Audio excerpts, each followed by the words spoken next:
আসসালামু আলাইকুম দর্শক। ইসলামের অন্যতম গুরুত্বপূর্ণ বিধান হলো নামাজ।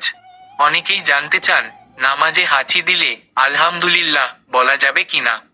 এই প্রসঙ্গে ফুকাহায়ে কেরামরা বলেছেন, নামাজের সময় হাঁচি দিলে আলহামদুলিল্লাহ বলা জায়েজ নয়। এমনটি করলে নামাজ ভাঙবে না, তবে ইচ্ছাকৃতভাবে তা বলা ঠিক নয়। নামাজে অন্য কেউ হাঁচি দিলে তার জবাবে ইয়ারহামুকাল্লাহ বলা সম্পূর্ণ নিষিদ্ধ। এই ধরনের কথোপকথনের কারণে নামাজ ভেঙে যাবে।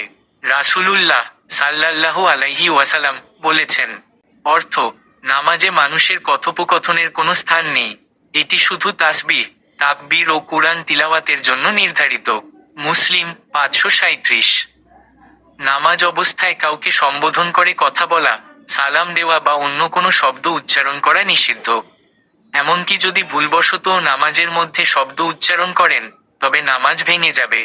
কারো সালামের উত্তর দিলেও নামাজ বাতিল হয়ে যাবে।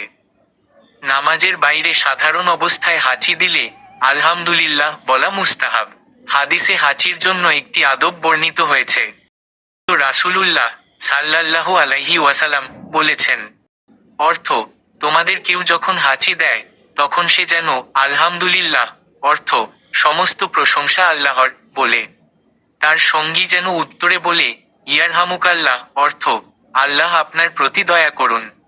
পরে হাঁচি দেওয়া ব্যক্তি উত্তরে বলবে ইয়াহদিকুমুল্লাহু ওয়া ইউসলিহু বালাকুম, অর্থ, আল্লাহ আপনাদের হেদায়েত দান করুন এবং আপনাদের অবস্থার উন্নতি করুন।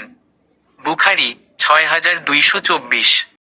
সাথে থাকার জন্য ধন্যবাদ দর্শক। আসসালামু আলাইকুম।